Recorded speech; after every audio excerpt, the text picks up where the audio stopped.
Bonjour professeur Fontanet. Bonjour. C'est toujours un plaisir de vous recevoir. Vous êtes un peu notre boussole pour savoir où on en est de l'épidémie. Vous êtes membre du conseil scientifique, épidémiologiste à Pasteur. Je vous ferai réagir, tiens, quelques déclarations des adeptes du convoi de la liberté qui sont en train de converger vers les grandes villes. Mais on verra ça tout à l'heure. Ils sont anti-vaccins à la base. Je vous soumettrai quelques-unes de leurs déclarations. Mais l'essentiel, professeur Fontanet, ça va mieux. Ça va mieux, incontestablement. On est sur une période de déclin du nombre de cas.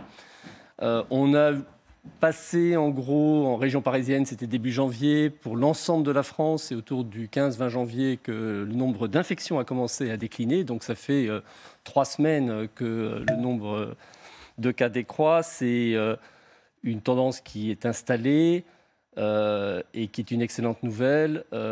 La situation est encore très dur dans les hôpitaux dans certaines régions de France. Je pense particulièrement à la Nouvelle-Aquitaine et à l'Occitanie. Mais juste sur le point épidémiologique, on va le voir d'ailleurs, les infections baissent, les entrées à l'hôpital baissent, ça c'est plus récent, moins 9%, les admissions en réanimation baissent aussi. La décrue, et en ce qui concerne les infections particulièrement, est franche. Oui, non, je pense qu'on est sur un processus qui avait été anticipé. Il y a un moment où il y a eu tellement de personnes infectées, on était à 500 000 cas recensés, ça voulait dire qu'il y avait possiblement quelque part entre 500 000 et 1 million de cas par jour. Ça ne pouvait pas durer très longtemps à ce rythme-là. Il y a eu quand même une forme d'immunité collective qui s'est créée et qui fait que le virus ne peut plus circuler. Immunité collective qui reste temporaire. Ce qu'on sait aujourd'hui, c'est qu'après les infections, on garde une protection contre une réinfection pendant quelques mois, mais après, elle s'atténue beaucoup. C'est la même chose avec les vaccins. Donc on ne peut pas dire qu'on est sur un protégé de toutes les réinfections à l'avenir. Mais pour cette vague-là, oui, ça y est, c'est enclenché. On est sorti de l'ornière d'Omicron. Voilà. Il y a juste quand même encore une petite inquiétude. Il faut surveiller du coin de l'œil le sous-variant BA.2 on va voir ça aussi. Est toujours en croissance, mais qui, je l'espère, ne va pas renverser cette tendance. Vous avez toujours le masque? J'ai toujours le masque et je le garderai tant que les hôpitaux seront dans une situation difficile. Parce qu'on a des bonnes nouvelles et on ne peut que s'en réjouir. Simplement, il ne faut pas oublier qu'on est à des niveaux en admission quotidienne à l'hôpital, en remplissage des hôpitaux, que ce soit en hospitalisation conventionnelle ou en soins critiques, qui ne sont pas très loin de ceux qui ont été connus au moment des pics des vagues précédentes. Donc on a quand même collectivement tous oublié ça. Personne ne regarde ce qui se passe dans les hôpitaux, on n'a plus envie d'en entendre parler. On a des chiffres de 250 à 300 morts par jour. Bon, voilà. Vous comprenez ça ou pas, vous, en tant que médecin? Vous comprenez, on n'en parle plus du tout. Ça n'est plus dans le débat public, ça n'est plus en permanence à la une de nos choix éditoriaux, c'est vrai. Et il y a encore plus de 200 morts par jour. Vous comprenez ça? Je pense qu'il y a une énorme lassitude des Français par rapport à cette crise. Ils veulent tourner la page, ils ne veulent pas qu'on leur parle de ces mauvaises nouvelles. Mais je crois que c'est notre devoir à nous, spécialistes de santé publique, de le rappeler, simplement parce que d'abord, les gens des hôpitaux qui travaillent dans les hôpitaux continuent de faire un travail absolument remarquable. Et la raison pour laquelle je garde mon masque, c'est effectivement parce qu'on est dans une situation critique, que je ne veux pas faire partie d'une chaîne de transmission qui amènera d'autres personnes dans les hôpitaux, tant que la situation ne s'est pas franchement améliorée dans les hôpitaux. Alors, les hôpitaux sont encore tendus. C'est là-dessus que vous nous alarmez encore ce matin. Mais bon, à partir de mercredi prochain, il y a une nouvelle salve de levée de restrictions. Les boîtes de nuit vont rouvrir. C'est pas banal, parce qu'elles ont été évidemment les premières à subir les restrictions. Les concerts debout, ce sera possible. On pourra manger aussi, consommer, debout dans les bars, les restaurants, boire et manger dans les trains. Les cinémas, on va pouvoir prendre du pop-corn dans les stades. Prise de risque ou dans le contexte que vous décriviez, c'est-à-dire des crues franches, voilà, tout va bien. Il faut qu'on revienne à une vie quasi normale. Les mesures qui étaient prises étaient là pour protéger l'hôpital. C'était la raison pour laquelle il y avait finalement des restrictions, des interdictions, des fermetures. C'était tant qu'on était à risque de se retrouver dans un état de saturation des hôpitaux, où vous n'avez plus la capacité d'accepter les patients atteints de la Covid, mais également des patients qui ont d'autres pathologies. Tant que cet état restait, il était important de garder des restrictions pour éviter la saturation. Maintenant que, grâce à une baisse continue du nombre de cas, on peut anticiper très naturellement une baisse des hospitalisations dans les semaines qui viennent, et qui a commencé. Mais une fois de plus, on en est juste au début. on peut progressivement lever les mesures et les interdictions. Tout ça doit être proportionné par rapport à la menace qui reste sur les hôpitaux. Donc voilà, c'est un calendrier qui est en place.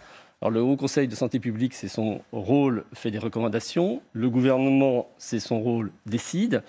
Et voilà, ce calendrier se fera, pas nécessairement avec la chronologie que, par exemple, on avait pu imaginer au Conseil scientifique, mais ça a peu d'importance. Non, c'est qu'il y a des mesures qu'on pourrait voir arriver un peu plus vite que d'autres. Mais une fois de plus, je vous donne un seul exemple, les discothèques. C'est vrai qu'actuellement, réouvrir les discothèques, c'est prématuré. C'est des lieux, quand même, vous dites c'est trop tôt. C'est des lieux à haut risque de transmission. Maintenant, il va y avoir forcément des ajustements. Le gouvernement, quand il prend cette décision, il a en tête le fait que c'est un secteur économique qui a énormément souffert. Il a en tête l'aspiration qu'une population de personnes beaucoup plus jeunes a aujourd'hui de se retrouver et de faire la fête. Il faut prendre tout ça en compte. Mais sanitairement, vous ne l'auriez pas fait. Mais sanitairement, et mon point de vue est purement sanitaire, ça fait partie des mesures qui auraient pu survenir plus tard. Un peu plus tard. Le carnaval de Nice. Maintenant, je vous donne cet exemple parce qu'on en parle beaucoup. Le carnaval de Nice, il commence ce soir. Il avait été annulé. D'ailleurs, d'autres carnavals à Dunkerque, lui, il est aussi annulé. Alors, il y aura l'exigence du pass vaccinal. Non, on ne va pas prendre toutes les mesures les unes après les autres en disant plus, moins, d'accord, pas d'accord. Oui, c'est important de savoir en tant qu'épidémiologiste. Non, je pense que ce qui est important de comprendre, c'est que ces mesures, elles étaient en place une fois de plus pour protéger les hôpitaux. Les hôpitaux vont mieux, il va falloir les lever, il y aura un calendrier. Alors le calendrier, justement, mettons de côté l'hypothèse variant. Rêvons un peu quand même. Mais pas tant que ça, parce que vous nous direz si vous en voyez venir à l'horizon ou pas, mais pour l'instant, ce n'est pas très inquiétant quand même. Si ça continue comme ça, une levée du pass vaccinal dans 1 mois et demi, et peut-être des masques aussi, la fin du port du masque, fin mars, début avril, dans 1 mois et demi. Ce sont des choses qui sont tout à fait plausibles. Une fois de plus, on va regarder à quelle vitesse la décrue se fait dans les hôpitaux. Si BA.2 fait de la résistance ou pas, c'est encore un petit peu... Alors, le sous-variant d'Omicron. Sous-variant d'Omicron, pour lequel on n'a pas encore beaucoup de visibilité, mais comme les nouvelles, quand on regarde par exemple ce qui se passe au Royaume-Uni, sont plutôt rassurantes, même si leur baisse s'est stabilisée, donc elle n'a pas continué avec la même dynamique que celle qu'elle avait au début.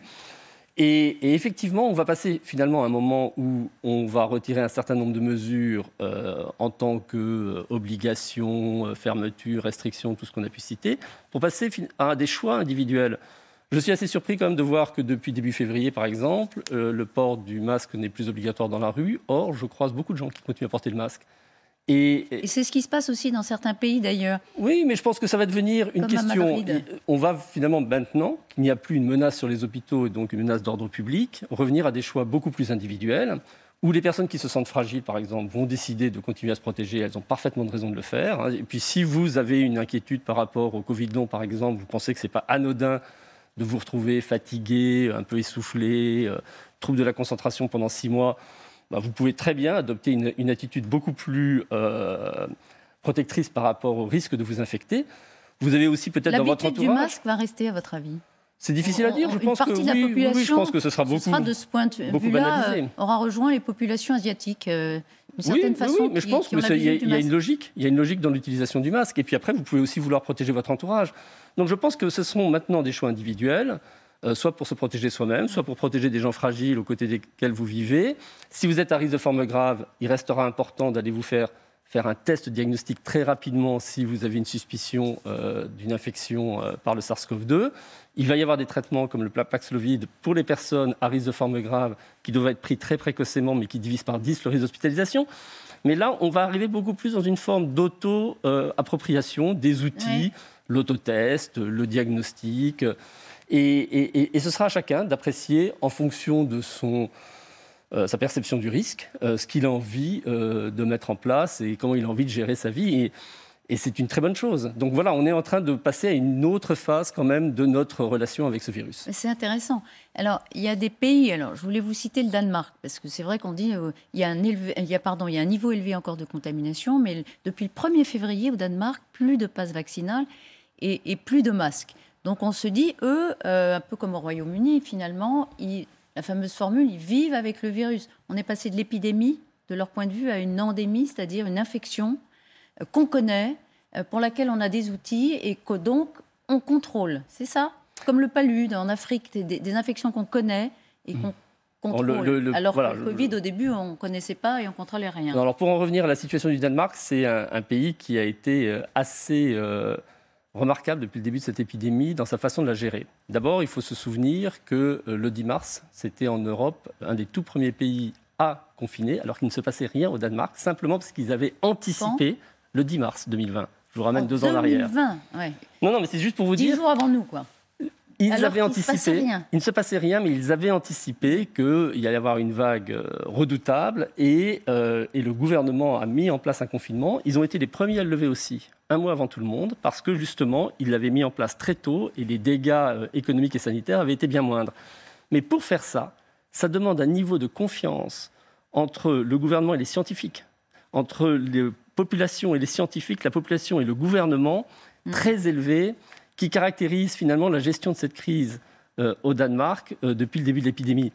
Et là, quand ils ont décidé de lever toutes les mesures, c'est aussi avec l'idée que s'il y a un nouveau variant qui arrive et qu'il faut les remettre en place, elles seront remises en place très vite. Et jusqu'à présent, la population l'a toujours accepté parce qu'on est quand même dans un monde qui est culturellement très différent du nôtre, où la place de la science est beaucoup plus centrale, notamment, et la santé publique. Il y a une culture de santé publique qui n'existe pas en France, et ça leur permet une flexibilité et une réactivité par rapport aux situations qui font qu'aujourd'hui, alors qu'ils ont un nombre de cas extrêmement élevé, mais des hôpitaux qui sont peu remplis, et c'est une fois de plus le critère des hôpitaux qui leur permet de le faire, ils décident de lever les mesures. Mais tout le monde sait que si la situation changeait rapidement, on les remettrait en place. C'est un pays modèle. Et jusqu'à présent, ça s'est toujours bien passé pour eux. C'est un pays modèle. En tout cas, voilà ce qu'elle a dit, la première ministre danoise. On rêve d'entendre ça, si vous voulez, de la bouche de Jean Castex. Nous disons adieu aux restrictions et bienvenue à la vie telle que nous la connaissions avant le Covid. Je disais, parce que vous parlez beaucoup avec vos homologues européens, je le sais, vous voyez venir un autre variant ou pour l'instant, la mer est calme. Ça serait à l'échelle planétaire même que se situe cette surveillance. On a des contacts avec nos collègues partout dans le monde. Pour l'instant, aucun d'entre nous n'a reçu de signal nous annonçant un nouveau variant. C'est une période un peu bénie pour nous parce que jusqu'à présent, notre histoire a été malheureusement, à chaque sortie de vague, d'apprendre qu'un nouveau variant se développait.